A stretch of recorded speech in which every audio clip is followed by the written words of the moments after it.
मित्रांनो, लिसन टू री ॲप्लिकेशन तुम्हाला सर्व प्रकारचे स्पर्धा परीक्षांसाठी आवश्यक असणारे ऑडिओ बुक्स, ऑडिओ नोट्स आणि इतर मटेरियल देखील उपलब्ध करून देते. धडा 7वा. मानवी वस्ती. भौगोलिक स्पष्टीकरण. भारतात हवामानातील भिन्नता, पाण्याची उपलब्धता, जमिनीचा उतार, सुपीकता यामुळे वस्त्यांच्या आकृतिबंधात विविधता आढळते. उत्तर भारतीय मैदानी प्रदेश, पूर्व किनारपट्टी, नर्मदेचे खोरे, विंध्य पठार व शेतीखाली असणारे भारतातील इतर भाग या ठिकाणी केंद्रीय वस्त्या आढळतात. याउलट मध्य भारताचा वनाच्छादित भाग, राजस्थानचा पश्चिम व दक्षिण भाग, हिमालयाचा उतार व विखंडित तसेच उंच सखल प्रदेशात मानवी वस्त्या विरळ व विखुरलेल्या आढळतात. भौगोलिक स्पष्टीकरण. ब्राझीलमध्ये सुरुवातीच्या वस्त्या युरोपमधून आलेल्या वसाहतवाद्यांनी निर्माण केल्या व त्या वस्त्या प्रामुख्याने ब्राझीलच्या किनारी प्रदेशात झाल्या. आता या वस्त्या विकसित झाल्या असून त्या दाट घनतेच्या आहेत. या वस्त्यांच्या विकासाची प्रमुख कारणे खालीलप्रमाणे आहेत.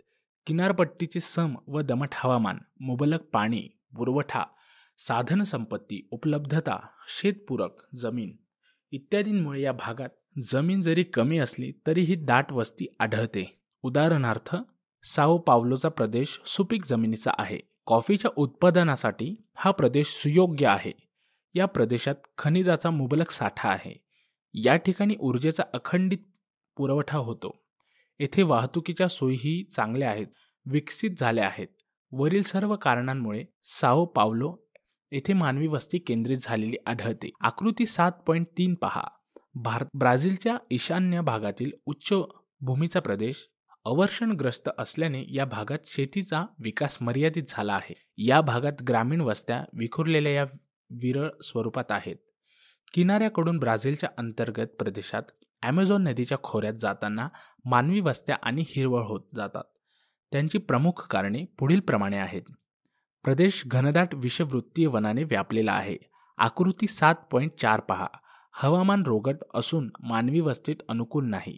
साधनसंपत्तीचा शोध व वापर यावर निसर्गतःच मर्यादा आहे. या भागात वाहतुकीच्या सोयी अतिशय मर्यादित स्वरूपात विकसित झाल्या आहेत. भारत नागरीकरण. एकूण लोकसंख्येपैकी किती टक्के लोक शहरात राहतात त्या आधारे नागरीकरणाची पातळी ठरवता येते. भौगोलिक स्पष्टीकरण. आलेखावरून असे स्पष्ट होते की भारतातील नागरिकांचा नागरीकरणाचा वेग कमी आहे.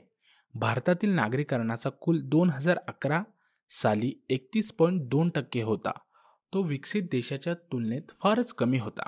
असे असेल तरी देशातील नागरी लोकसंख्येत वाढ होत आहे. नागरीकरणांसाठी उदयास आलेली नवीन शहरे, त्यांचा वाढता विस्तार, त्या शहरांबाबतचे नियोजन इत्यादींबाबत महत्त्वाचा आहे. भारतातील नागरीकरणाचा परिस्थिती पाहता उत्तरेच्या तुलनेत दक्षिणेकडे नागरीकरण जास्त झालेले आढळते. गोवा हे सर्वाधिक नागरीकरण झालेले राज्य आहे. या राज्यातील सुमारे 62% लोकसंख्या शहरी भागात राहते. दिल्ली केंद्रशासित प्रदेशाचे नागरीकरण 80%च्या वर झालेले आहे. तामिळनाडू, महाराष्ट्र, गुजरात आणि केरळ या राज्यात नागरीकरण अधिक झाले आहे. हिमाचल प्रदेश, जम्मू काश्मीर, उत्तराखंड, बिहार आणि राजस्थान नागरीकरण कमी झाले आढळते. माहीत आहे का तुम्हाला, भारतीय उपखंडाला खूप प्राचीन इतिहास आहे. या प्रदेशातील लोक अनेक पिढ्यांपासून नदीकिनारी पठारावर, डोंगरांवर देखील नांदत आहेत. इंद्रप्रस्थ, दिल्ली, मिथिला, वाराणसी, हडप्पा, मोहेंजोदडो, उज्जैन, प्रतिष्ठान, पैठण या त्या काळातील नागरी वस्त्या होत्या. यावर भारताला नागरीकरणाची मोठी परंपरा आहे हे समजते. भौगोलिक स्पष्टीकरण. विकसनशील देशांपैकी ब्राझील हा अधिक नागरीकरण झालेला एक देश आहे. या देशात नागरीकरणाची प्रक्रिया वैशिष्ट्यपूर्ण आहे. ब्राझीलची सुमारे 86% लोकसंख्या शहरी भागात राहते. 1960 ते 2000 या 4 दशकात नागरीकरणाचा वेग जास्त होता, परंतु त्यानंतर मात्र ब्राझीलमधील नागरीकरणाचा वेग मंदावला आहे. ब्राझीलमधील प्रामुख्याने दक्षिण आणि आग्नेय भागात साओ पावलो या महानगरात आणि औद्योगिक प्रदेशात नागरीकरणाची वाढ सर्वाधिक आहे. देशाची फक्त काही भागातच होणारी लोकसंख्येची वाढ, वस्त्यांचे होणारे केंद्रीकरण लक्षात घेऊन ब्राझील सरकारने पश्चिमेकडे चला या धोरणाला प्रोत्साहन दिले आहे. त्यामुळे काही भागातच होणारे नागरीकरण कमी होऊन लोकसंख्येचे विकेंद्रीकरण होईल आणि देशातील लोकसंख्या वितरणातील असमतोल कमी होईल. भौगोलिक स्पष्टीकरण. नकाशावरून असे दिसून येते की देशातील नागरीकरण अंतर्गत भागांपेक्षा किनारी भागात जास्त झाले आहे. उत्तरेकडील राज्यांपेक्षा साओ पावलो, गोइआस, रियो दी जिनेरियो या राज्यात नागरी लोकसंख्या जास्त आहे. ब्राझीलमधील उच्चभूमी प्रदेश व ॲमेझॉन नदीच्या खोऱ्यात लोकसंख्या कमी असल्याने या प्रदेशात नागरीकरण कमी आहे. या भागात मॅनॉस हे निग्रो व ॲमेझॉन या नदीच्या संगमावरील बंदर आहे. या ठिकाणी नागरीकरण जास्त झालेले आढळते. आमचे असेच ऑडिओ लेक्चर ऐकत राहण्यासाठी तुम्ही या ऑडिओसोबतच्या लिंकवर क्लिक करून प्ले स्टोअरवरून आपले ॲप्लिकेशन डाउनलोड करू शकता. धडा 8. अर्थव्यवस्था आणि व्यवसाय. भौगोलिक स्पष्टीकरण. अर्थव्यवस्थेचे 3 प्रकार तसेच अर्थव्यवस्थेतील विविध व्यवसायांचे वर्गीकरण आपण शिकलो आहोत. कोणत्याही देशाची अर्थव्यवस्था ही त्या देशातील व्यवसाय, त्याचे प्रकार, विकास यावर अवलंबून असते.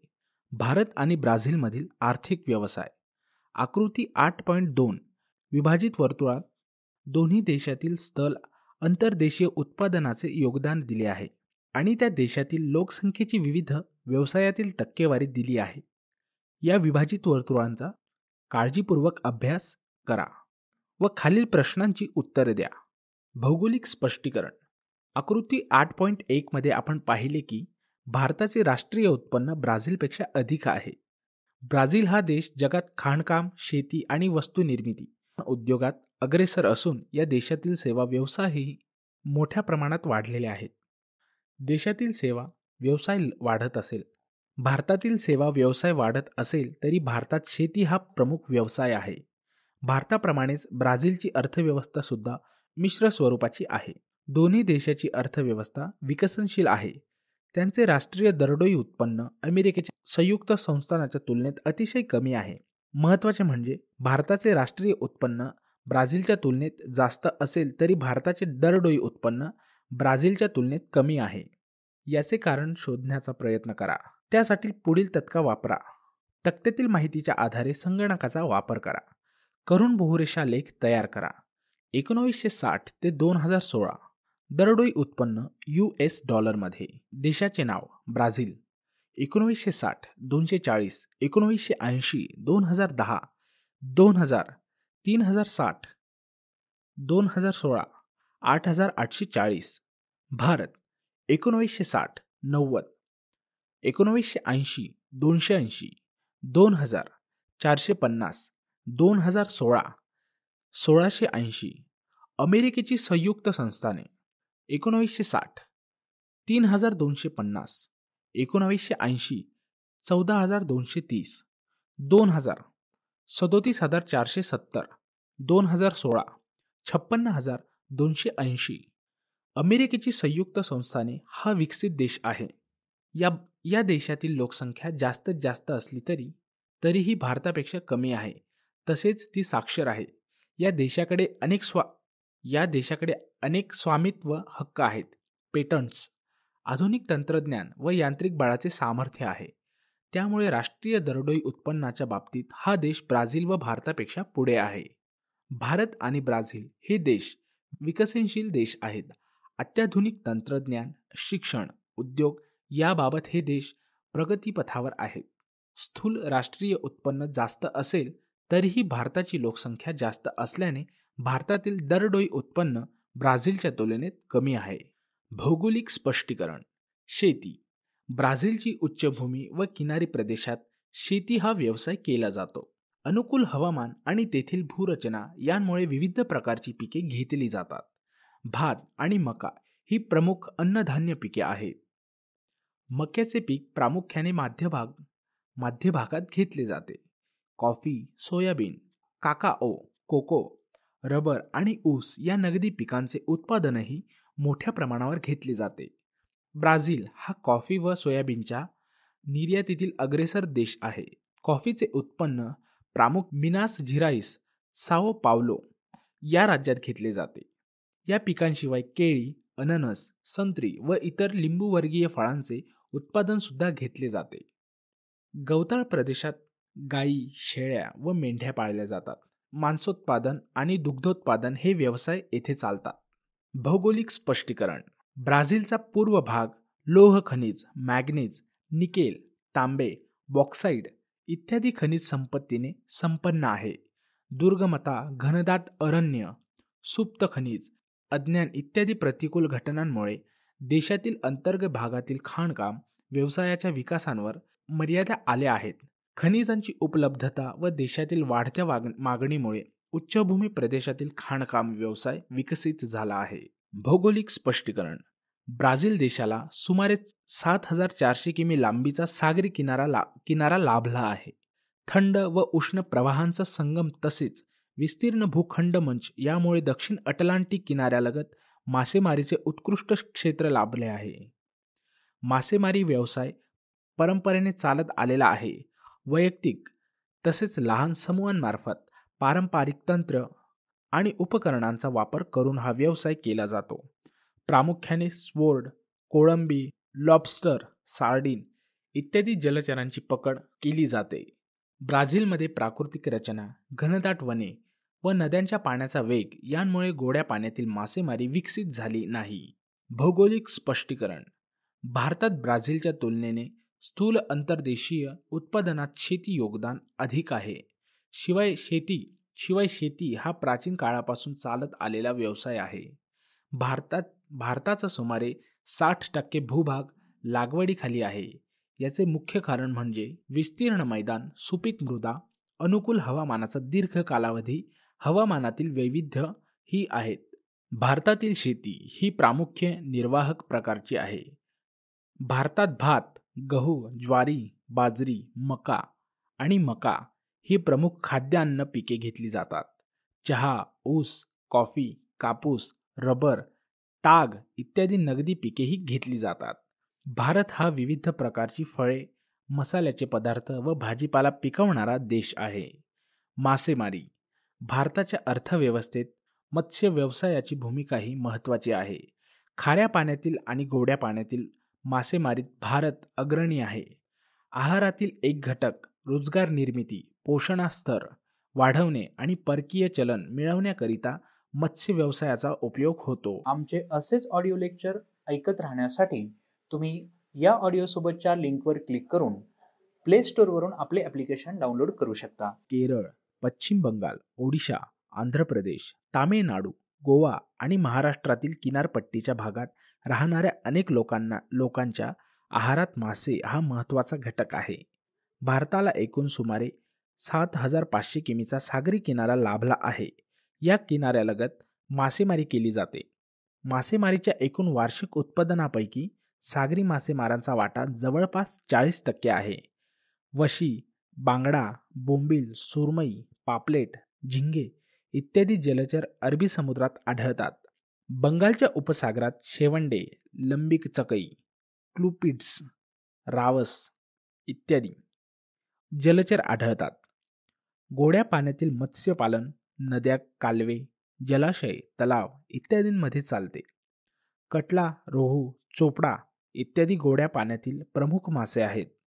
देशाच्या एकूण मत्स्य व्यवसायांपैकी सुमारे 60% वार्षिक उत्पादन गोड्या पाण्यातील मासेमारीतून मिळते. खाणकाम. भारतातील छोटा नागपूरचे पठार खनिजांचे भांडार म्हणून ओळखले जाते. येथे खाणकाम व्यवसाय मोठ्या प्रमाणात चालतो. पूर्व महाराष्ट्रात व छत्तीसगडमधील कोरबा भागात कोळशाच्या खाणी आहेत. आसाममध्ये दिग्बोई, महाराष्ट्राजवळ अरबी समुद्रातील मुंबई हाय. गुजरातमध्ये कलोल, कोयाली येथे खनिज तेलाच्या विहिरी आहेत. बंगालच्या उपसागरात गोदावरी नदीच्या मुखापाशी खनिज तेलाचे साठे सापडले आहेत. राजस्थानमध्ये संगमरवर, आंध्र प्रदेशात कडाप्पा या दगडाच्या खाणी आहेत. ब्राझीलमधील उद्योग. प्रमुख उद्योगांमध्ये लोह आणि पोलाद, वाहन जोडणी, खनिज तेल प्रक्रिया, रासायनिक उत्पादन, सिमेंट निर्मिती इत्यादींचा समावेश होतो. तंत्रज्ञानावर आधारित उद्योग वाढत असेल तरी परंपरागत उद्योग महत्त्वाचे आहेत. साखर, सुती कापड, रेशीम व लोकर उद्योग तसेच खाद्यान्न प्रक्रिया या उद्योगांचा ब्राझीलमध्ये चांगला विकास झालेला आहे. मोठ्या उद्योगांचे केंद्रीकरण दक्षिण व आग्नेय भागात झाले आहे. ईशान्य व पश्चिमेकडील प्रदेश कमी विकसित आहेत. या देशात गुंतवणूक करण्यास सरकार प्रोत्साहित करत आहे. भारतामधील उद्योग आकृती 8.4 मधील बोधचिन्हांचे निरीक्षण करा. ही बोधचिन्हे कोणकोणत्या उद्योगांशी संबंधित आहेत ते ओळखा. या उद्योगांसाठी कोणता कच्चा माल वापरला जातो ते सांगा व त्यानुसार उद्योगांचे वर्गीकरण करा. भारतातील कोणत्या भागातून कच्चा माल उपलब्ध होतो यावर चर्चा करा व वहीत नोंदवा. भारतामध्ये विविध ठिकाणी उद्योग स्थापित झाले आहेत. कच्च्या मालाची उपलब्धता, ऊर्जा साधने, आर्थिक साधने, मागणी इत्यादी घटकांमुळे उद्योगांचे असमान वितरण झाले आहे. झारखंड, ओडिशा, छत्तीसगड, मध्य प्रदेश, राजस्थानचा काही भाग तसेच कर्नाटक आणि तामिळनाडू या राज्यात धातू खनिजांचे साठे आहेत. म्हणून भारतीय द्वीपकल्पाच्या ईशान्य भागात धातू निर्मितीचे उद्योग वसलेले आहेत. बहुतांश लोह पोलाद उद्योग या भागात केंद्रित झाला आहे. याचे मुख्य कारण म्हणजे मोठ्या प्रमाणात उपलब्ध असलेले कोळशाचे साठे आणि लोह खनिज साठे हे आहे. त्याचबरोबर दामोदर महानदी खोऱ्यातील जलविद्युत आणि अनेक औष्णिक विद्युत केंद्राकडून मिळणारी अखंडित स्वस्त वीज यांमुळे देखील या प्रदेशात धातू उद्योगांचा अधिक अनुकूलता लाभली आहे. राजस्थानात तांबे, शिसे आणि जस्त, कर्नाटकात लोह, पोलाद, मॅग्नीज व ॲल्युमिनियम आणि तामिळनाडूत ॲल्युमिनियम हे धातू उद्योग विकसित झाले आहेत. शेतीवर आधारित उद्योगांमध्ये कापूस, ताग आणि साखर या उद्योगांचे केंद्रीकरण हे कच्च्या मालाच्या प्रदेशात झालेले आहे. उदाहरणार्थ महाराष्ट्र, उत्तर प्रदेश येथील साखर उद्योग, पश्चिम बंगालमधील ताग उद्योग इत्यादी विविध राज्यांच्या वनप्रदेशांजवळ कागद, प्लायवूड, आगपेट्या, राळ, लाकडी वस्तूंची निर्मिती इत्यादी वनोत्पादन आधारित उद्योग केंद्रित झाले आहेत. कोकण व केरळच्या किनारी प्रदेश काथ्या, फळ प्रक्रिया, मासे प्रक्रिया इत्यादी उद्योगांचे केंद्रीकरण झाले आहे. आमचे असेच ऑडिओ लेक्चर ऐकत राहण्यासाठी तुम्ही या ऑडिओ सोबतच्या लिंकवर क्लिक करून प्ले स्टोअरवरून आपले ॲप्लिकेशन डाउनलोड करू शकता. कोयाली, दिग्बोई, नूनमती आणि बोनगाईगाव ही तेल शुद्धीकरण केंद्र खनिज तेल उत्पादन करणाऱ्या प्रदेशात आहे. मथुरा आणि बरौनी ही तेल शुद्धीकरण केंद्र किनाऱ्यापासून अंतर्गत भागात असून ती तेल उत्पादन क्षेत्रापासून दूर आहेत. सिमेंट उद्योगाचे वितरण हे सुद्धा सिमेंटसाठी आवश्यक असलेल्या कच्च्या मालाच्या उपलब्धतेवर आधारलेले आहे. गुजरात, राजस्थान आणि तामिळनाडू या राज्यांमध्ये मोठ्या प्रमाणात मिठाचे उत्पादन होते. यांत्रिक विद्युत, वाहन, खते आणि असंख्य ग्राहकोपयोगी उत्पादने ज्या उद्योगाचा कच्च्या मालावरील अवलंबित कमी असते असे उद्योग देशात अनेक भागांमध्ये विखुरले आहेत. प्रामुख्याने मोठ्या शहरातून या उद्योगाचे केंद्रीकरण झालेले आढळते. भौगोलिक स्पष्टीकरण. ब्राझीलमधून प्रामुख्याने लोह खनिज, कॉफी, कोको, कापूस, साखर, संत्री, केळी इत्यादींची निर्यात केली जाते. ब्राझील यंत्रसामग्री, रासायनिक उत्पादने, खते, गहू, वाहने, खनिज तेल, वंगण इत्यादींची आयात करतो. जर्मनी, अमेरिकेची संयुक्त संस्थाने, Canada, Italy, Argentina, Saudi Arabia आणि भारत हे ब्राझीलचे प्रमुख व्यापारी भागीदार आहेत. ब्राझीलच्या स्थूल अंतर्देशीय उत्पादनात व्यापाराचा हिस्सा 25% आहे. आकृती 8.5 चे निरीक्षण करा आणि ब्राझील व भारताच्या व्यापाराची तुलना करा. भौगोलिक स्पष्टीकरण. भारतात प्रामुख्याने चहा, कॉफी, मसाल्याचे पदार्थ, कमावलेली कातडी वस्तू, लोह खनिज, कापूस, रेशीम कापड, आंबे इत्यादींची निर्यात करतो. तर खनिज तेल, पेट्रोलियम, यंत्रसामग्री, मोती, मौल्यवान खडे, सोने, चांदी, कागद, औषधे इत्यादी आयात करतो. युनायटेड किंगडम, अमेरिकेची संयुक्त संस्थाने, जर्मनी, जपान, चीन, रशिया हे भारताचे प्रमुख व्यापारी भागीदार आहेत. भौगोलिक स्पष्टीकरण. भारतातील कंपन्यांनी ब्राझीलमध्ये मोठ्या प्रमाणात गुंतवणूक करून अनेक औद्योगिक केंद्रे उभारली आहेत. भारतीय कंपन्यांनी ब्राझीलमधील माहिती व तंत्रज्ञान, औषधोत्पादन, ऊर्जा, शेती व्यवसाय, खाणकाम, अभियांत्रिकी आणि वाहन क्षेत्रातील गुंतवणूक केली आहे. ब्राझीलची भारतात केली जाणारी गुंतवणूक त्या मानाने अल्प प्रमाणात आहे. ब्राझीलमधील कंपन्यांनी भारतात वाहन, माहिती व तंत्रज्ञान, खाणकाम, ऊर्जा, पादत्राणे, जैव इंधन इत्यादी क्षेत्रात गुंतवणूक केली आहे. माहीत आहे का तुम्हाला, गेल्या 150 वर्षापासून ब्राझीलची कॉफी उत्पादनातील अग्रगण्य स्थान कायम आहे. म्हणूनच या देशाला जगाचा कॉफी पॉट असे संबोधले जाते. कॉफी ही इथिओपियातील मूळ वनस्पती आहे. फ्रेंच वसाहतवाद्यांनी 18व्या शतकात आरंभी ब्राझीलमधील पारा राज्यात कॉफीची लागवड केली. कॉफीच्या मळ्यांना फॅझंडॉस असे म्हटले जाते. माहीत आहे का तुम्हाला, कोणत्याही देशाच्या अर्थव्यवस्थेत कर हा एक महत्त्वाचा भाग असतो. देशात सर्वत्र विविध वस्तू आणि सेवा यावर एकच कर असावा या उद्देशाने भारताने विक्री व मूल्यवर्धित करांऐवजी वस्तू व सेवा कर प्रणाली GST 2017 पासून अवलंबली आहे.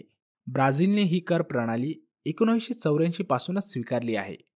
भारताप्रमाणेच ब्राझीलमध्येही वस्तू व सेवा कर प्रणाली GST बहुस्तरीय आहे. आमचे असेच ऑडिओ लेक्चर ऐकत राहण्यासाठी तुम्ही या ऑडिओसोबतच्या लिंकवर क्लिक करून प्ले स्टोअरवरून आपले ॲप्लिकेशन डाउनलोड करू शकता. 9. पर्यटन, वाहतूक व संदेशवहन. भौगोलिक स्पष्टीकरण. ब्राझील पांढऱ्या वाळूच्या पुतळी, आकर्षक व स्वच्छ सागरी किनारे, निसर्गरम्य बेटे, ॲमेझॉन खोऱ्यातील घनदाट अरण्य, विविध प्रकारचे प्राणी व पक्षी तसेच विविध उद्याने. त्यामुळे आंतरराष्ट्रीय पर्यटक ब्राझीलकडे आकर्षित होतात.